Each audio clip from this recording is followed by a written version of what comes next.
Tuhan dimanapun saudara berada. Shalom. Saya percaya kuasa Tuhan mengalir dalam setiap kehidupan kita, amin. Tidak terasa kita sudah memasuki bulan Desember. Dari awal tahun sampai dengan bulan ini, sebentar lagi kita akan memasuki tahun yang baru. Saya percaya perlindungan Tuhan, pertolongan demi pertolongan Tuhan kita rasakan, amin. Tuhan Yesus baik, Tuhan Yesus baik, dan Tuhan Yesus baik. Mari berikan sorak-sorai yang mulia buat Tuhan kita. Haleluya, haleluya. Engkau baik Tuhan. Dalam segala hal kami percaya Engkau baik Yesus.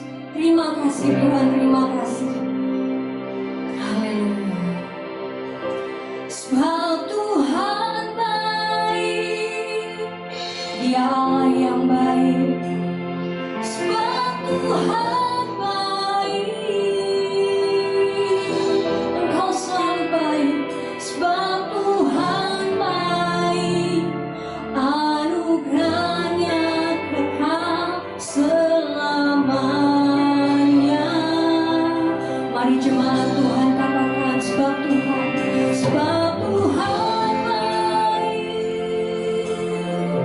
Sungguh Tuhan, sebab Tuhan baik.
Engkau Allah yang dahsyat dalam setiap kehidupan kami Tuhan.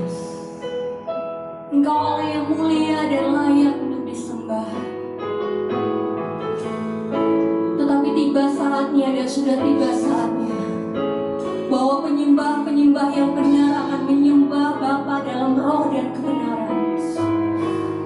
Demikianlah penyembah yang berkenan di hadapan Tuhan. Terima kasih Tuhan.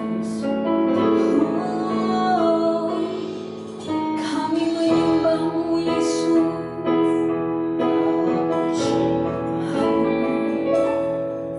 Ku datang Tuhan, temukan wajah-Mu dengan hati tulus.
Bapak Ibu Jemaat dan saudara-saudara yang menyaksikan ibadah online GBI Kanaan Denpasar Bali edisi tanggal 6 Desember 2020. Saya percaya kita semua berada di dalam semua kebaikan Tuhan.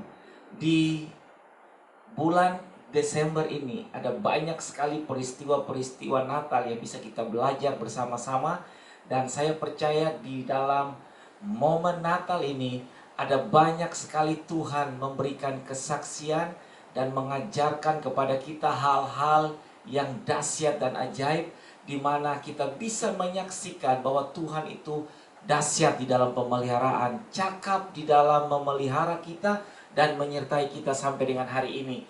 Saudara-saudara yang dikasihi Tuhan di rumah-rumah, mari kita berdoa sebelum kita dengarkan kebenaran firman Tuhan. Saya percaya firman Tuhan akan memberkati kehidupan kita. Buka hati saudara dan undang Roh Kudus untuk menolong saudara untuk memahami setiap kebenaran yang akan sama-sama kita dengar. Mari kita berdoa bersama-sama. Bapa yang baik, kami berterima kasih, kami bersyukur kepada Tuhan yang baik atas kehidupan kami.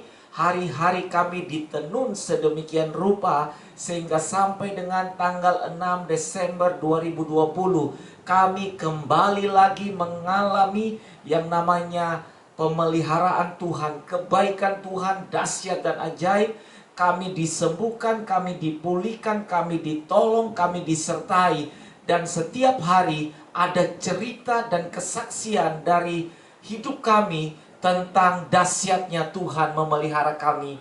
Bapa, kami mau dengar firman-Mu, berkati kami dan Roh Kudus bantu kami untuk memahami setiap kebenaran yang akan kami dengar pada pagi hari ini.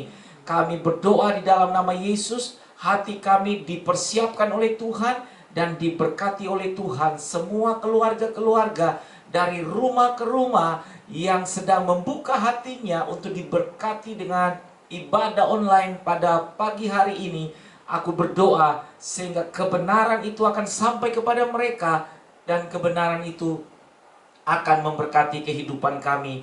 Terima kasih Bapa, segala intimidasi dari kuasa jahat dalam bentuk apapun, kami ikat kuasanya di dalam nama Tuhan Yesus.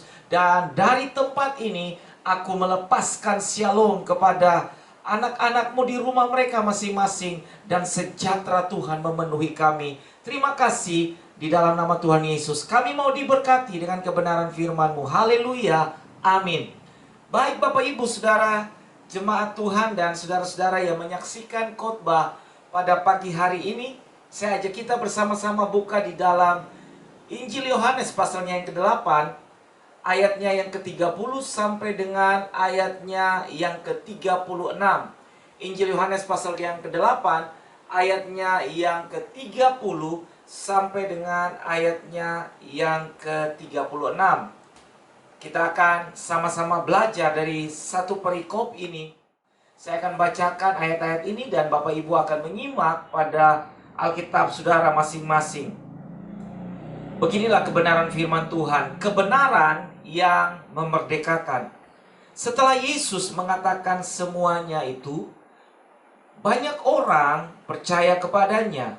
Maka katanya kepada orang-orang Yahudi yang percaya kepadanya, "Jikalau kamu tetap dalam firman-Ku, kamu benar-benar adalah murid-Ku. Dan kamu akan mengetahui kebenaran, dan kebenaran itu akan memerdekakan kamu." Jawab mereka, "Kami adalah keturunan Abraham dan tidak pernah menjadi hamba siapapun. Bagaimana engkau dapat berkata, kamu akan merdeka?" Kata Yesus kepada mereka, "Aku berkata kepadamu, sesungguhnya setiap orang yang berbuat dosa adalah hamba dosa.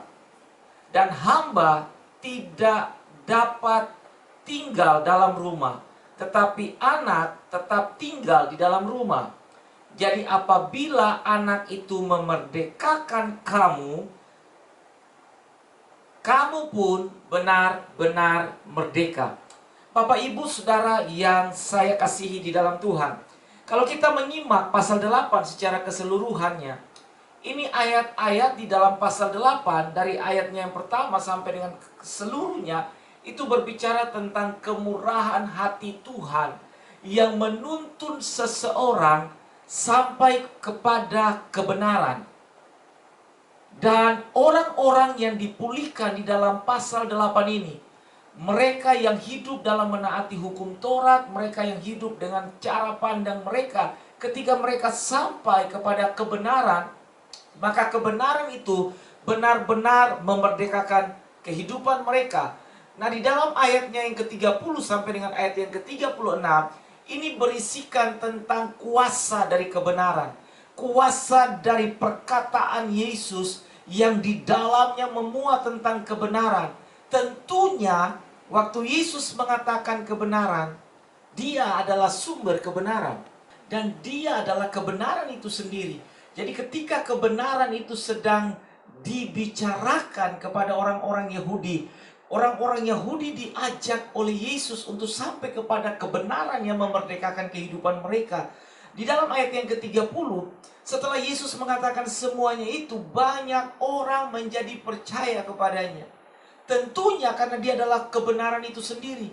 Dia berjalan dari desa ke desa, kampung ke kampung, melakukan kebenaran, menyembuhkan orang, melepaskan orang. Dan ada banyak sekali mujizat dan tanda-tanda heran yang Yesus buat, yang membuka mata banyak orang untuk melihat bahwa benar orang ini bukan saja nabi, tapi dia adalah sang kebenaran. Saudara perhatikan di dalam ayat yang ke-31. Kata Yesus kepada orang-orang Yahudi yang menjadi percaya kepadanya, "Jikalau kamu tetap tinggal di dalam firman-Ku, kamu benar-benar adalah murid-Ku." Kebenaran selalu menuntun orang lebih dekat dari hidup yang semula. Kebenaran selalu membawa kita kepada kondisi sebagai seorang murid yang sedang dimuridkan. Orang yang terlepas dari dosa kepada kebenaran, dia harus dimuridkan sehingga benar-benar dia dijaga, kebenaran itu terpelihara secara baik dalam kehidupannya, sehingga orang-orang tersebut akan mengalami perubahan dalam hidupnya. Ayat yang ke-32, "Dan kamu akan mengetahui kebenaran, dan kebenaran itu akan memerdekakan kamu." Ayat yang menjadi poin untuk saya bicara pada pagi hari ini adalah ayat yang ke-32 dari Injil Yohanes pasal yang ke-8. "Dan kamu akan mengetahui kebenaran, dan kebenaran itu akan memerdekakan kamu." Ketika kita sampai kepada titik kebenaran itu, dan kita mengetahui kebenaran itu, kita belajar tentang kebenaran itu, kita belajar tentang Kristus secara benar, kita terpelihara di dalam Dia. Kebenaran yang kita akan sampai kepadanya, kebenaran itu akan benar-benar memerdekakan kita. Sehingga ketika kebenaran itu memerdekakan kita, maka ada selubung yang terlepas, selubung yang tadinya menutupi mata kita, sehingga kita tidak bisa melihat cahaya kebenaran. Ketika kebenaran itu sampai ke dalam kehidupan kita, maka selubung yang lama itu akan terlepas, dan kita akan melihat bahwa kebenaran itu benar-benar memberikan warna di dalam kehidupan kita, sehingga kita bisa melihat bahwa kehidupan kita benar-benar dimerdekakan di dalam Tuhan. Tetapi perhatikan di dalam ayat yang ke-33, jawab mereka, "Kami adalah keturunan Abraham dan tidak pernah menjadi hamba siapapun. Bagaimana engkau dapat berkata, kamu akan merdeka?" Perhatikan ayat ke-33 ini. Ayat yang ke-33. Ada terjadi satu pemahaman yang keliru dari kehidupan orang-orang Yahudi. Mereka beranggapan bahwa mereka adalah keturunan Abraham. Dan kalau mereka ada dalam keturunan Abraham, mereka tidak menjadi hamba siapapun. Sehingga mereka sudah harus dikategorikan menjadi orang yang merdeka. Tapi perhatikan kata Yesus kepada mereka di dalam ayat yang ke-34. Kata Yesus kepada mereka, "Aku berkata kepadamu, sesungguhnya Setiap orang yang berbuat dosa adalah hamba dosa. Jadi saudara mau lahir dari keturunan siapapun, kakek buyut kita adalah mungkin orang benar, lahir dari Kristen, tikarnya Kristen, KTP-nya Kristen. Tapi ketika saudara belum bertemu dan sampai kepada kebenaran itu, maka saudara bukan orang merdeka. Saudara dan saya adalah hamba dosa. Sebabnya Yesus mengatakan kepada mereka, aku berkata kepadamu, sesungguhnya setiap orang yang berbuat dosa adalah hamba dosa. Status orang tua kita bukan menjadi patokan buat saya dan saudara untuk benar-benar menjadi orang yang benar. Karena kebenaran itu berbicara tentang personal kita masing-masing. Ketika saya berjumpa dengan Tuhan, maka saya benar-benar akan menjadi orang yang merdeka. Papa saya adalah seorang pendeta. Dia melayani, tapi belum tentu saya adalah orang benar. Papa saya sudah benar, dibenarkan oleh Tuhan, tapi saya belum dibenarkan. Bagaimana saya dibenarkan? Saya harus sampai kepada kebenaran itu, sehingga kebenaran itu memerdekakan saya, sehingga saya menjadi orang yang merdeka di dalam Tuhan. Jadi kalau Yesus terangkan kepada mereka, ketika terjadi perbantahan dari kelompok ini, kami adalah keturunan Abraham, dan tidak pernah menjadi hamba siapapun, bagaimana engkau berkata kamu akan merdeka? Mereka menjadi tidak percaya saat itu ketika Yesus mengatakan, ketika kamu berjumpa dengan kebenaran, kebenaran itu akan memerdekakan kamu. Ada terjadi gagal di dalam memahami perkataan Yesus. Sehingga mereka mengatakan, kami keturunan Abraham tidak pernah menjadi budak atau hamba siapapun. Bagaimana kamu bisa mengatakan kamu akan merdeka? Tapi Yesus counter mereka dengan mengatakan, aku berkata kepadamu, sesungguhnya setiap orang yang berbuat dosa adalah hamba dosa. Jadi saudara mau lahir dari keturunan siapapun, saudara perlu diselesaikan di dalam penyelesaian kehidupan berdosa kita. Ketika kehidupan berdosa kita diselesaikan oleh Yesus, dan ketika saya sampai kepada titik kebenaran itu, saya dimerdekakan oleh Tuhan, maka saya punya status menjadi berbeda. Dulu hamba dosa, sekarang dibenarkan oleh Tuhan. Dulu tidak diperhatikan, dulu tidak diperdulikan, dulu tidak dianggap. Sekarang ketika saya datang kepada Tuhan, dan ketika saya menerima kebenaran itu memerdekakan kehidupan saya, maka status saya menjadi berubah di dalam Tuhan. Tidak ada orang yang bisa membantah itu, saudara-saudara. Catatan masa lalu pun dari kehidupan kita tidak akan bisa membantah itu.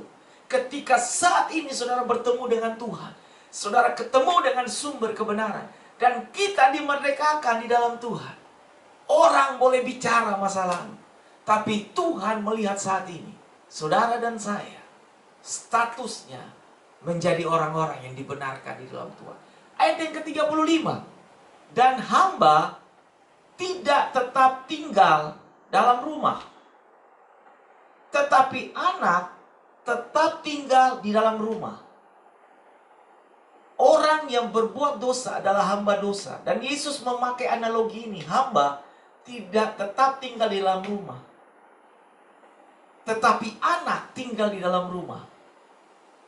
Status kita ketika bertemu dengan kebenaran, dan kebenaran itu memerdekakan kita.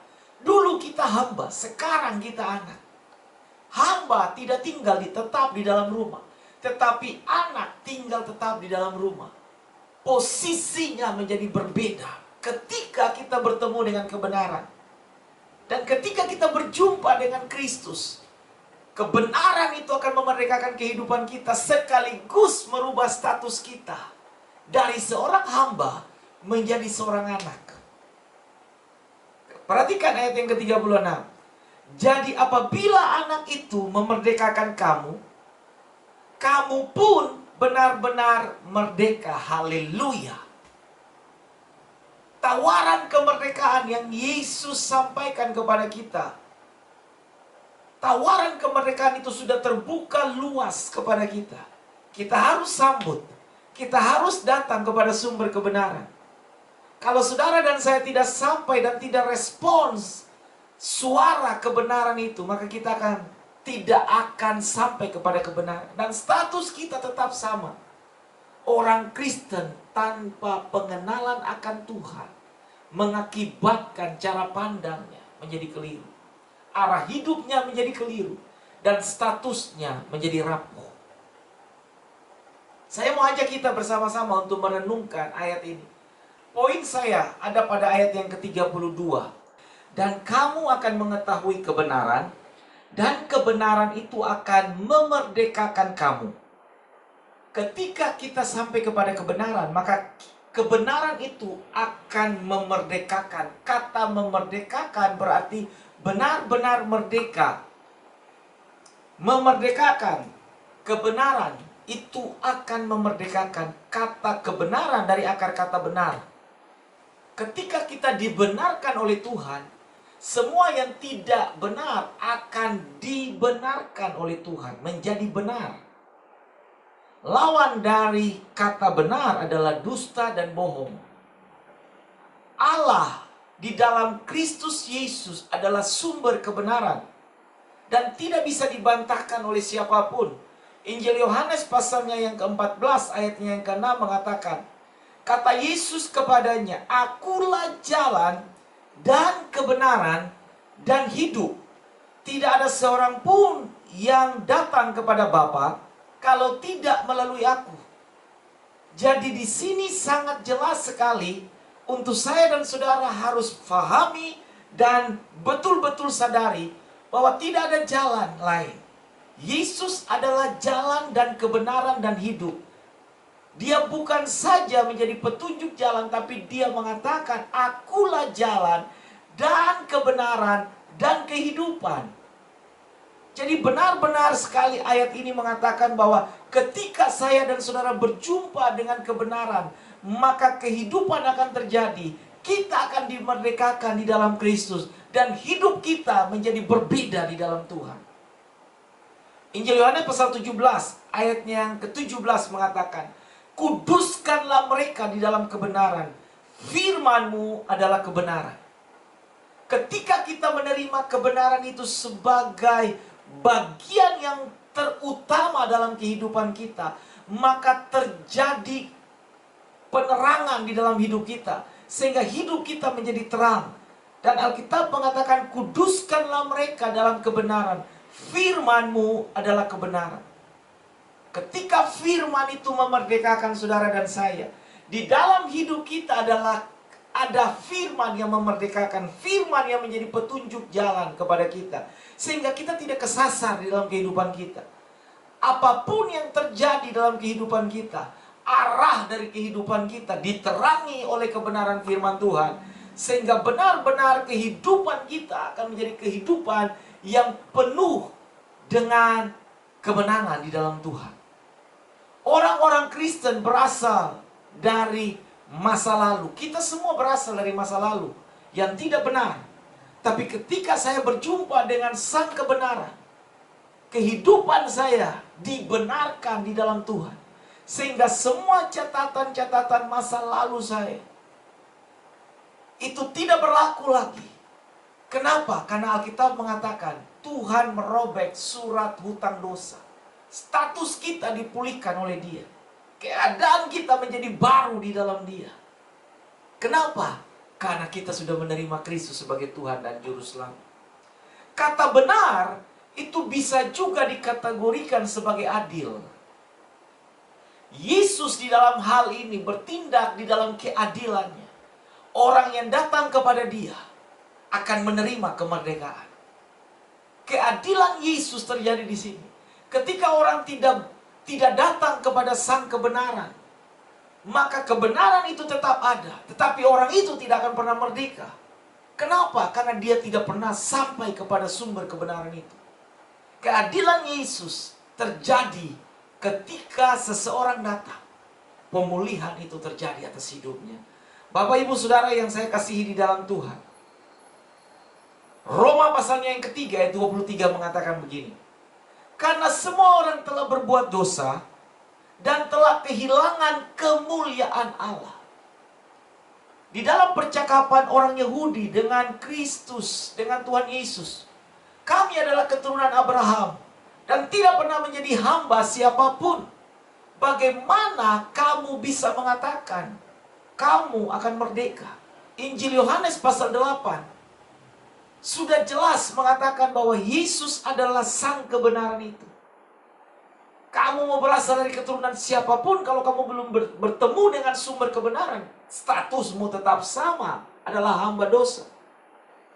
Dan Paulus kembali lagi menguatkan itu di dalam Roma, kitab Roma pasalnya yang ketiga ayat 23. Karena semua orang, semua kata semua berarti tidak pandang bulu saudara dari keturunan siapa, lahir dari orang tua seperti apa, statusnya bagaimana. Karena semua orang telah berbuat dosa sejak dari kecil. Dalam kandungan, status kita adalah orang berdosa. Dan ketika kita sampai kepada kebenaran, kita menerima sumber kebenaran itu dalam hidup kita. Dan sumber kebenaran itu yang adalah Tuhan sendiri akan merubah hidup kita dan menjadikan kita menjadi miliknya. Dan status kita dipulihkan oleh Tuhan. Karena kamu telah berbuat dosa dan telah kehilangan kemuliaan Allah. Kita pernah menjadi orang yang terhilang, jauh dari kasih sayang Tuhan. Status kita menjadi budak, kehilangan kemuliaan Allah. Tetapi ketika kita berjumpa dengan sang kebenaran, puji syukur bagi Tuhan. Yang dulu jauh, sekarang menjadi dekat. Yang dulu tidak diperhitungkan, sekarang diperhitungkan.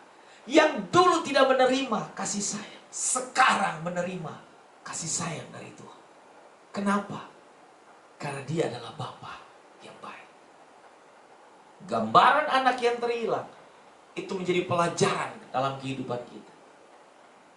Dia pergi keluar dari lingkup kasih karunia Bapa. Dia memutuskan untuk pergi, menghampurkan uangnya, habiskan semua hartanya dengan para pelacur. Kesadaran muncul di kandang babi. Ketika dia ingin memakan makanan, sisa makanan babi, kebenaran itu datang dalam hidup. Aku akan bangkit dan pulang. Dan aku akan berkata kepada Bapa, aku telah berdosa terhadap sorga dan terhadap Bapa. Kesadaran itu menuntun dia kepada kebenaran. Dan ketika ayahnya melihat dia dari jauh, ayahnya berlari dan merangkul dia. Dan ayahnya berkata, anakku yang mati sekarang hidup. Kita dulu mati di dalam dosa, tapi puji syukur kepada Tuhan, kita menjadi hidup ketika kita sampai kepada kebenaran itu. Roma pasalnya yang ke-6 ayat yang ke-23. Sebab upah dosa ialah maut, tetapi karunia Allah ialah hidup yang kekal dalam Kristus Yesus Tuhan kita. Upah dosa adalah maut. Ketika kita hidup di dalam kehidupan yang berdosa, status kita adalah hamba dosa. Upah dosa ialah maut. Tetapi karunia Allah ialah hidup kekal dalam Kristus Yesus Tuhan kita. Kasih karunia selalu membawa kita lebih dekat kepada Tuhan. Dosa membawa kita berjalan lebih jauh. Kasih karunia menuntun kita kepada kebenaran. Dan kebenaran itu akan meluputkan kita dari maut. Bapak, Ibu, Saudara yang saya kasihi di dalam Tuhan. Injil Yohanes pasal 8 ayat yang ke-36 yang tadi kita bacakan.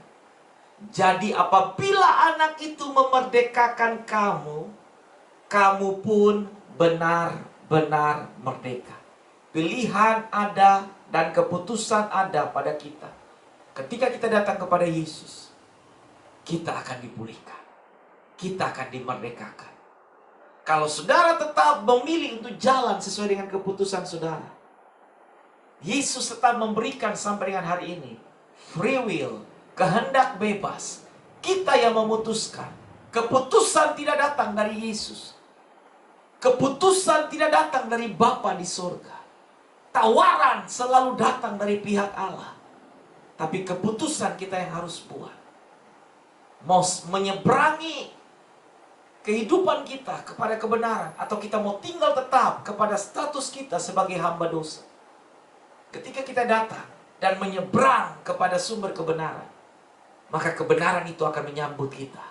Dan kita akan dimerdekakan dari kehidupan lama kita. Ada 3 poin yang akan saya bagikan kepada saudara.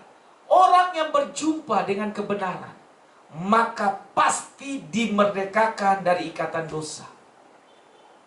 Ayat yang ke-36 mengatakan begini. Jadi apabila anak itu memerdekakan kamu, kamu pun benar-benar merdeka. Bukan sedikit merdeka, bukan setengah merdeka, tapi benar-benar merdeka. Full dibebaskan, full dimerdekakan, tidak setengah. Yang penting saudara buka hati kepada Tuhan, responi Dia, terima Dia, akui Dia, setuju dengan firman-Nya, maka kita akan dimerdekakan. Poin pertama, orang yang berjumpa dengan kebenaran, maka orang itu pasti dimerdekakan dari ikatan dosa.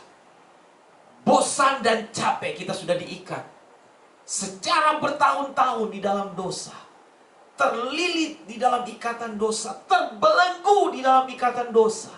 Kita tidak merdeka.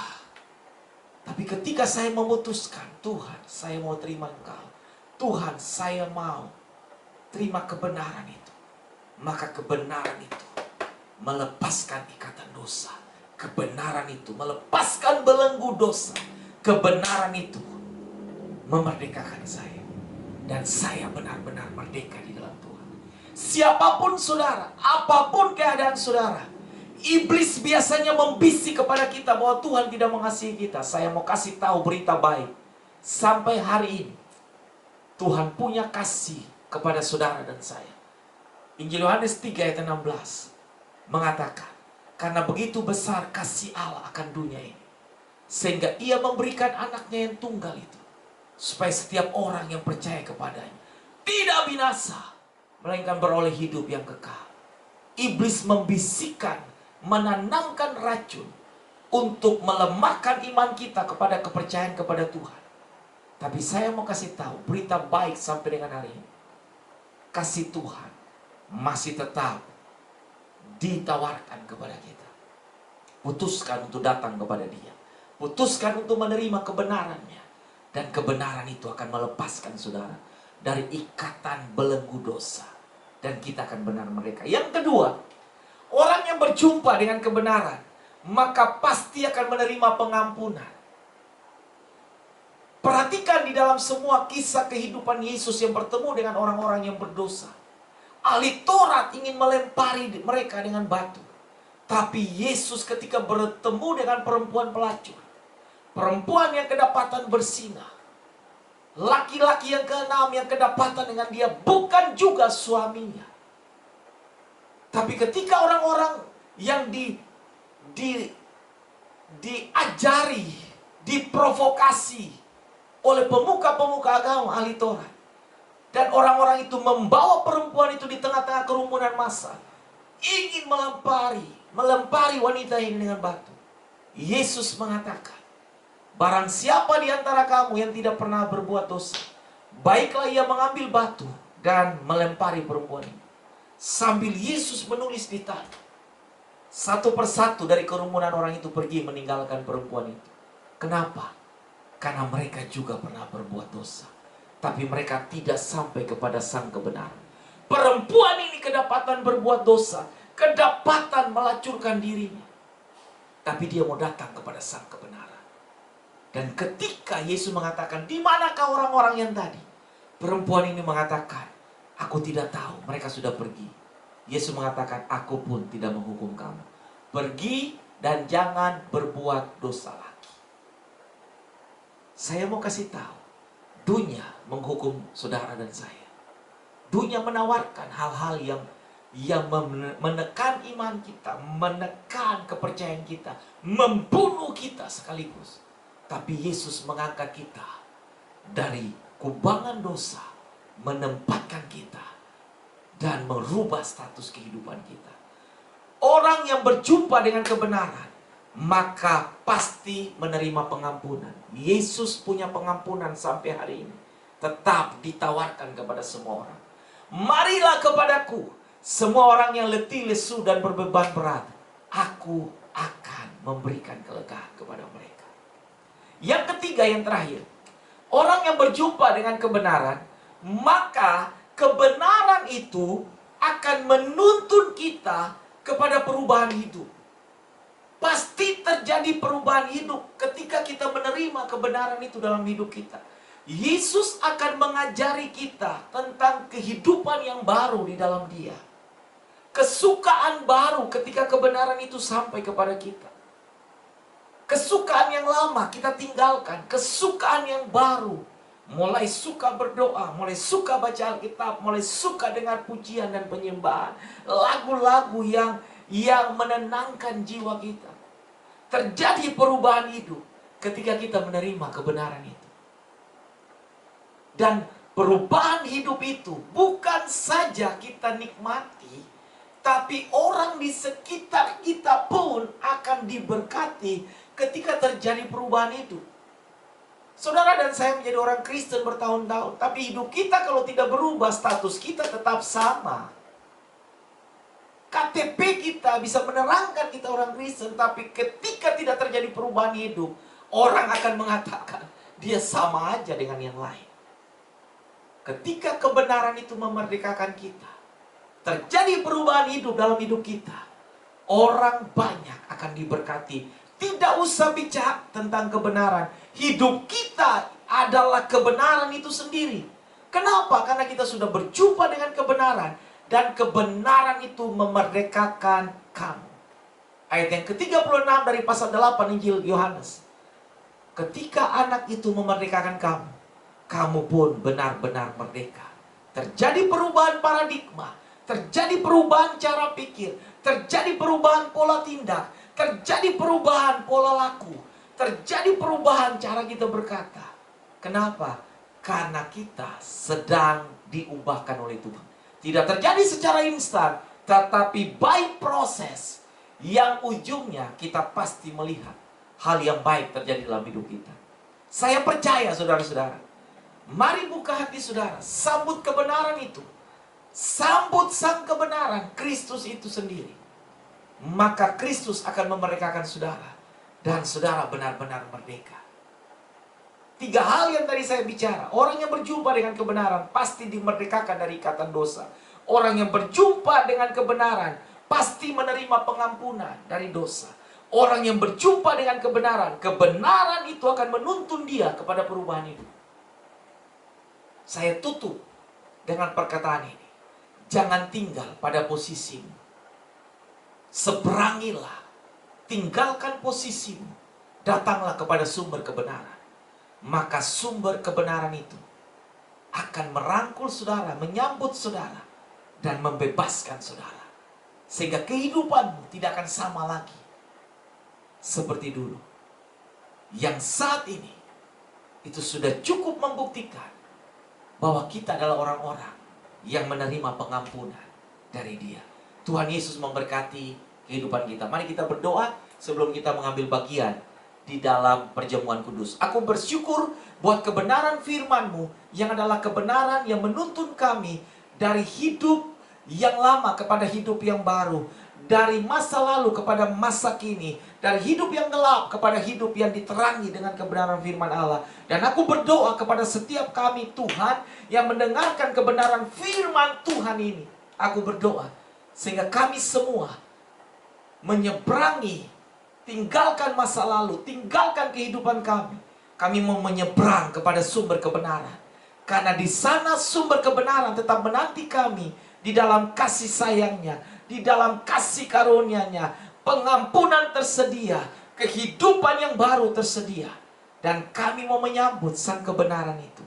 Natal bagi kami adalah momentum di mana kami merayakan kasih sayang Tuhan yang lahir dalam hidup kami, menjadi terang bagi hidup kami.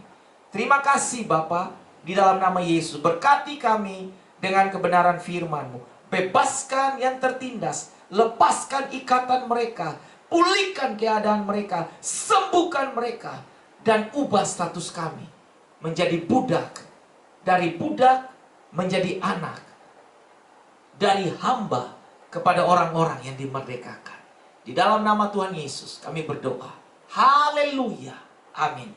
Bapak Ibu jemaat yang saya kasihi di dalam Tuhan, yang ada di rumah, yang ada sedang menyaksikan khotbah secara online pada pagi hari tanggal 6 Desember 2020, saya ajak kita sama-sama siapkan hati kita untuk masuk dalam perjamuan kudus.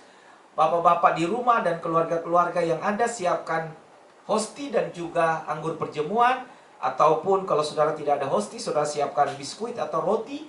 Dan bisa siapkan sirup atau teh atau air putih. Kita sama-sama, ini hanya media, tapi kita punya iman terhadap darah Kristus dan tubuh Kristus yang dipecahkan bagi kita. Mari kita angkat roti atau hosti di tangan kanan kita, dan kita angkat setinggi-tingginya, dan kita mau berdoa. Kami berterima kasih apa yang Kau lakukan 2000 tahun yang lalu. Itu cukup membuktikan bahwa Engkau mengasihi kami Tuhan. Kami angkat roti di tangan kanan kami. Kami angkat setinggi-tingginya. Kami mengakui semua yang Kau lakukan. Betapa dahsyat kasih-Mu kepada kami. Bapak Ibu jemaat Tuhan yang saya kasihi di dalam Tuhan.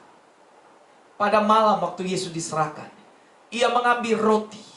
Ia mengucap syukur atasnya. Ia memecah-mecahkannya dan berkata, inilah tubuhku yang diserahkan bagi kamu.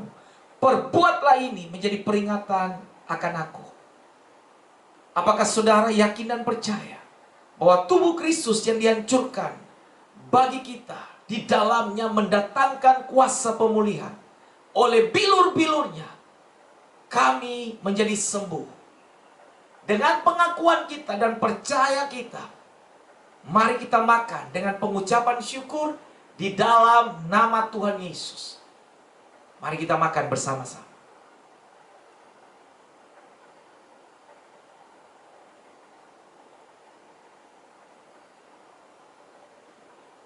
Terima kasih Tuhan Yesus yang baik. Terima kasih buat semuanya. Pindahkan cawan di tangan kanan saudara, dan kita angkat setinggi-tingginya. Apa yang terjadi di kayu salib membuktikan kepada dunia dan kepada saya dan saudara bahwa betapa dalamnya kasih Tuhan buat kita. Darahnya yang tertumpah di kayu salib berkuasa untuk menyucikan, membenarkan, menebus kita dan menjadikan kita ciptaan Allah yang baru. Demikian sesudah makan, Yesus mengambil cawan lalu berkata, inilah darahku, darah perjanjian baru yang aku meteraikan sendiri. Perbuatlah ini menjadi peringatan akan aku. Setiap kali kamu meminumnya.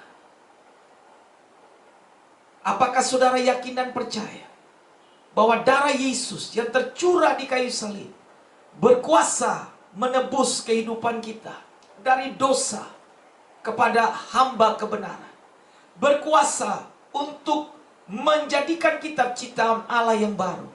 Yang lama sudah berlalu, yang baru sudah datang. Di dalam nama Yesus, dengan keyakinan kita, mari kita minum bersama-sama dengan pengucapan syukur di dalam nama Tuhan Yesus. Mari kita minum bersama-sama.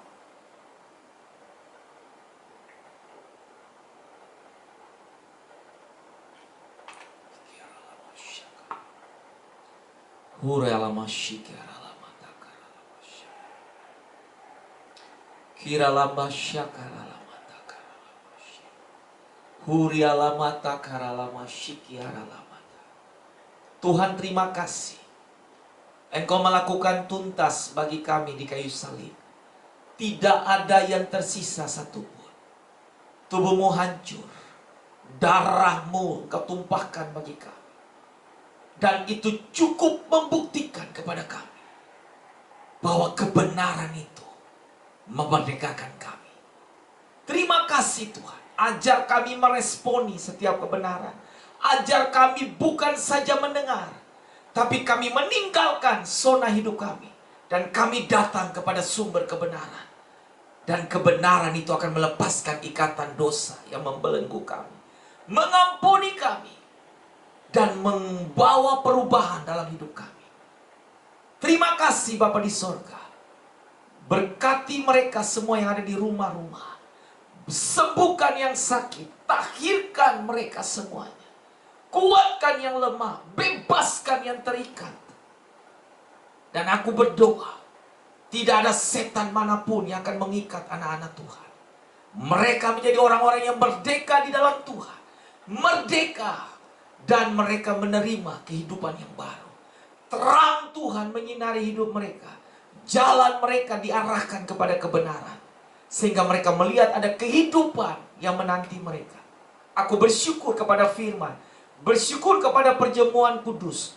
Di mana kami menjadi serupa dengan Kristus dalam kematiannya dan kebangkitan yang baru dari hidup yang lama kepada hidup yang baru. Terima kasih Bapa. Umat Tuhan, kekasih-kekasih Tuhan, angkat kedua tanganmu dan arahkan hatimu. Terimalah berkat daripada Tuhan. Allah menyinari saudara dengan wajahnya dan memberikan kasih karunia-Nya. Damai dari Yesus Kristus putranya yang tunggal tinggal tetap dalam hidupmu.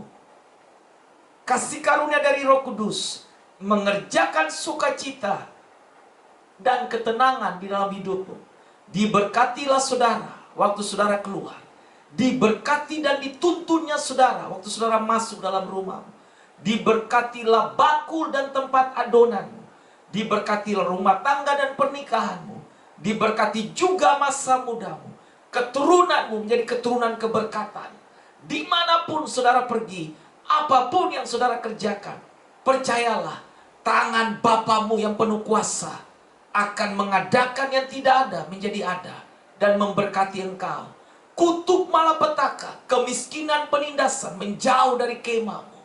Kemelaratan pergi meninggalkan engkau. Dan berkat Tuhan turun di atas rumah tanggamu. Mulai dari hari ini, kekal selama-lamanya. Di dalam nama Allah Bapa, Anaknya Yesus Kristus, dan Roh Kudus, yaitu di dalam nama Tuhan Yesus, mulai hari ini, kekal selama-lamanya. Haleluya. Amin. Shalom. Kita akan ketemu lagi di dalam ibadah online edisi minggu berikutnya.